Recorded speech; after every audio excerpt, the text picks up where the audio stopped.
આજે આપણે બનાવીશું ઇડલી સંભાર. સંભારની રેસીપી આગળ બતાવી છે. સેમ આવો સંભાર બનાવવો હોય તમારે લોકોને તો હું આગળ સંભારની રેસીપી ખાલી બતાવી છે, તો આગળ બ્લોગમાં બન્યા રહેજો. તો આજે અમે ઘર સાફ કર્યું, થોડું ઘણું બધું બાકી હતું. મેં આ ડોવરો સાફ કર્યા, કબાટોને બધું. બધા તો ઘરમાં બધાય કોમે લાગી ગયા હતા. વારાફરતી ત્રણે બૂનો અને હું અમે 4 જણા કોમે લાગી ગયા હતા. બધાને એક એક કોમ મૂકી દીધું હતું. મારે આ કોમ કરવાનું, બીટુને પેલું કોમ કરવાનું, બીટુના ભાગમાં આવી તું ફ્રીજ સાફ કરવાનું, અને મારા ભાગમાં કબાટો સાફ કરવાના રહે. હજી તો મારે એક રસોડાની ટાઈસો લૂસવાની બાકી હ, એ હવે કાલની વાત કાલ. અને હવે જુઓ સાફ થઈ ગયા. આ બીટું જુઓ હવે ફ્રીજ સાફ કરે. બધાએ કોમે લાગી ગયા. અને પહેલી વાત તો એવું હોય ને તો ગરમી એટલી સખત ગરમી છે ને, એવું કોમ કરે. બહાર કશું કોમ કરવું જ નહીં ગમતું. એ થોડી વાર થાય એમ થાય કે એસીમાં જઈને બેસી જઈએ, એવું થતું હોય.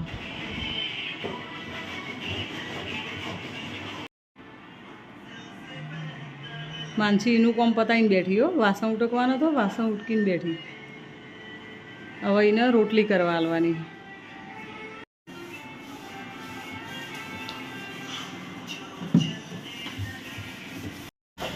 અમારે કેવું ખબર કે જો નીચે છે ને રસોડું અને એક હોલ અને બેડરૂમ. હોલ ને બેડરૂમ સાફ થઈ જાય જલ્દી, પણ રસોડું સાફ કરતાં કરતાં મારે પહેલાંથી દિવાળીમાં હું ઘર સાફ કરું કે જો કે શ્રાવણ મહિના મારા વરસમાં 3 વખત ઘર સાફ થાય. આમ તો રોજે રોજ થોડું ઘણું તો કરે જ જઈએ, પણ 3 વખત કરું. એક શ્રાવણ મહિનામાં, પછી એક દિવાળી ઉપર, અને એક અત્યારે. એટલે હું આ રીતે ઘર સાફ કરું ને એટલે મારે રસોડામાં તો સમજી લો કે 3 દિવસ તો જતા જ હોય. જો હજી તો મારે ખાલી આ નીચેના ઢોવર જ ઉઠ્યા, અંદરથી અમુક સાફ કર્યા ને અમુક નહીં કર્યા ને એવું બધું. કારણ કે ઉતાવળમાં એક બાજુ મમ્મીનું દવાખાનું, એક બાજુ કાલે મહેમાન આવતા હતા, બધું કાઢીને મૂકું તો મજા નથી આવતી. એક કામ કરવા દે, મેં કીધું ઉપર સલું થોડું થોડું કરી દઉં, મોટું મોટું કરી દઉં, બરાબર. અને બીજુંને પાછું થોડું ટોમેટો પગમાં પડ્યું હોય એટલે એને દવાખાને પાછી લઈ જવી પડશે. માનસીને ઓગળી બતાવી છે, એને ઓગળીએ દુખાવો થાય ટચલી ઓગળીએ. એટલે આ બધું બાકી છે અને મહેમાન આવશે, એવું બધું મળ્યું એટલે ઉપર સલું કીધું કરી દઈએ. બીટું ઘેર આવી હતી એટલે બધો હોય ને તો થોડું હાથ કરીને થઈ જાય. આમ તો હું એકલી ઘરે હોય ને અને મારા એકલીથી તો કશું કોમ થાય ના, અને તબિયત સારી રહેતી નહીં. એક તો હમણાંથી તો તમે લોકો જુઓ જ છો, દવાખાનું ચાલુ ને ચાલુ, ગમે તે એમાં મારું દવાખાનું વધારે ચાલુ હોય. આ ચલ બેન પોતું કરે પતી ગયું. હવે આ ચલ બેન મારે એટલે મેં કીધું આ પહેલાં ઉપર સલું થોડું ઘણું ઘર સાફ કરી દઈએ ઝાપડ ઝુપડ, અને પછી વ્યવસ્થિત કરીશું. મેં કીધું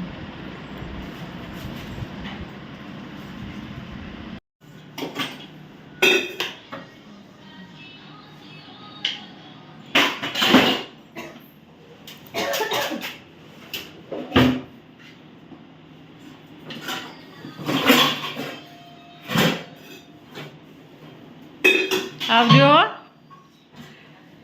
માથા ઉપાડીને જોત તો ચાલો. કાનાને તો ઘી ગોળ અને ચોળીને આપ્યું, સાસ આપી, માતર આપી, અને બેઠા છે. જે મારો શેર, આ શેરને ખાવાનું આલવાનું હતું બકા. આ ચલ શેરને ખાવાનું આલવાનું. જો બગાવો ખાય પણ ઊંઘ આવી બેટા.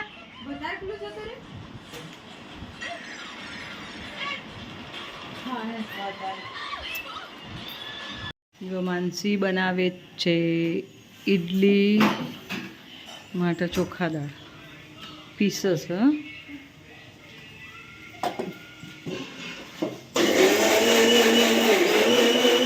મેં સંભાર મૂક્યો બનાવવા માટે. મારા ભાગમાં સંભાર આવ્યો. આંચલનો કચરો વાળવાનો. હવે આપણે બીટ્ટુબેન જોડે જઈએ. બીટ્ટુબેન જોડે જઈએ. બીટ્ટુબેન ઘસે છે વાસણ. બીટુ શું કરો?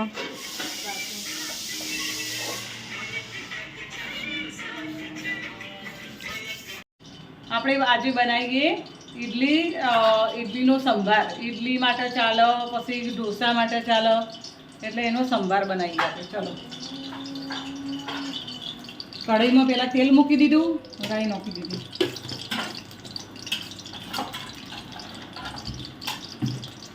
ફૂટી જાય એટલે લીમડાના પાન, 2 લીલા મરચાં, લાલ મરચાં, આ રીતે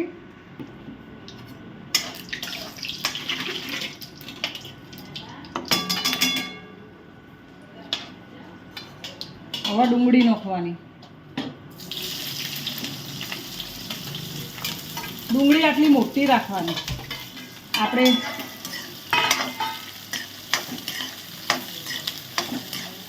ઢોસા, ઇડલી બહાર જમવા જઈએ એટલે આ રીતે મોટી મોટી ડુંગળી આવતી હોય, ખબર?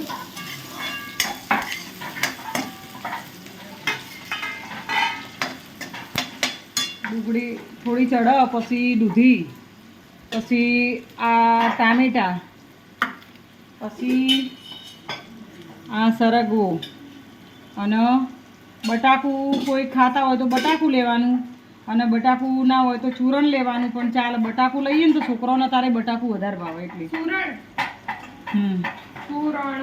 એ સુરણ, પણ સુરણમાં નહીં મજા આવે, બટાકું સારું લાગે.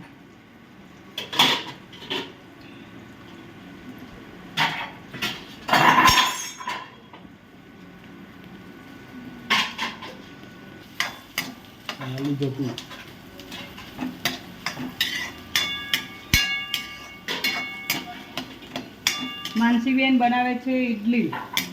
માનસી, ઇડલી કેટલી થઈ, કેટલી બાકી? આટલી થઈ, આટલી બાકી. આ જોઈ લો. આ નહીં મૂકું ને વાળું. એ રીતે મૂકવાનું. જો આટલી એક વખતની ઇડલી બની જઈ.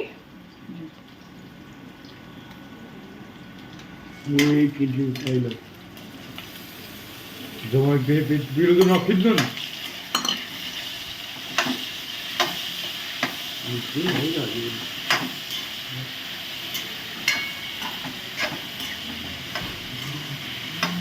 આ વધારે કેમ નાખ્યો કે આપણે સંભાર થોડો વધારે બનાવવાનો છે, એટલા માટે આ બધો મસાલો વધારે. અમારે લગભગ 6 જણનો સંભાર છે. થઈ જશે.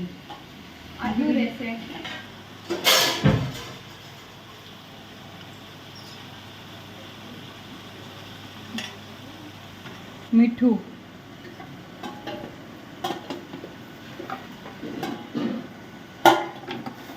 મમ્મી આ જો આપણે દાળમાં હળદર નાખી દઈએ એટલે આમાં હળદર થોડી ઓછી નાખવાની, બહુ નહીં નાખવાની. આ તીખું મરચું હો, થોડું સંભારમાં તીખું મરચું નાખવાનું. પછી ઉપરથી આપણે થોડું લાલ મરચું કાશ્મીરી નાખીશું, આ તીખાશ માટે ખાલી.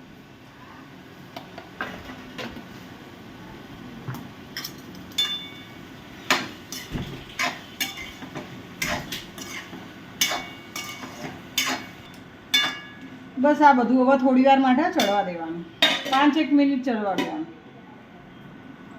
ઓકે,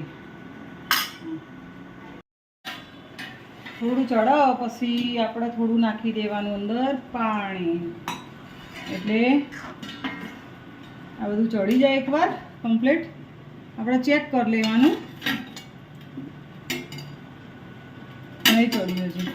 બટાકું થોડું ચડતો વાર લાગશે, પછી થોડી દૂધી ચડશે, પછી સરગવાની શેક ચડશે, એટલે થોડી ટાઈમ લાગશે, થોડું 5-1 મિનિટ જેવું.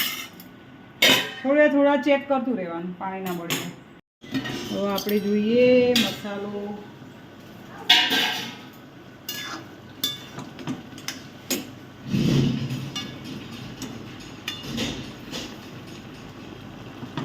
બસ થઈ ગયું બટાકું.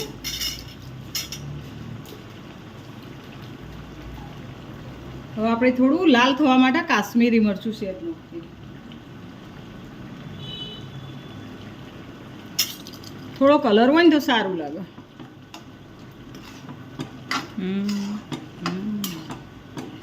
કલર ના હોય તો ના સારું લાગે. કલર વાળું હોય તો સારું. હવે આપણે દાળ બાફીને રાખી હતી યારી તુવેરની દાળ બાફીને રાખી હતી દાળ નાખી દેવાની આમાં તમારે સંભાર થોડો પાતળો કરવો હોય તો કરી શકાય.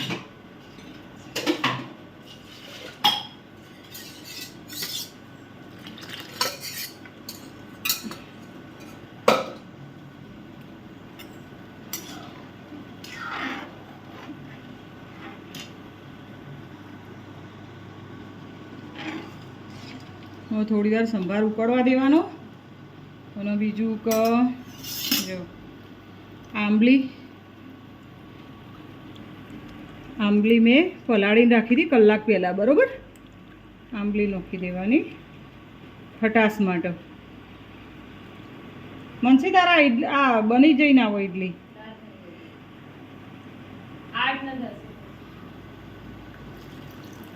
ગળીને પોણી વેડવાનું નકર સોતરો હોય ને મોઢામાં આવે.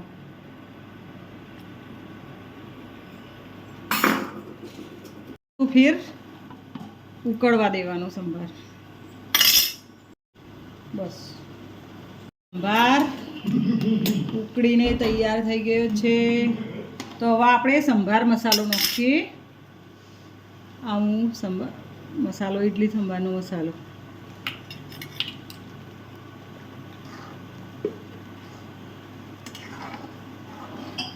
સુગંધ પણ સારી આવે. આમાં તમારે ગોળ ખાતા હોય તો કોકરી નાખવાનો. અમે ગોળ નહીં ખાતા એટલે હું નહીં નાખતી બરાબર. બસ તો આપણો સંભાર બનીને તૈયાર.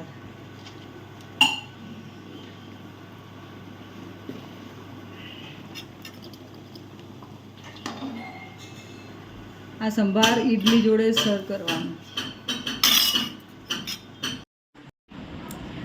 તો તમે પણ આવો સંભાર અને ઇડલી બનાવીને એકવાર ટ્રાય કરજો. આ રીતે સંભાર બહુ મસ્ત લાગે છે. અમે બધા જમવા બેસી ગયા છીએ.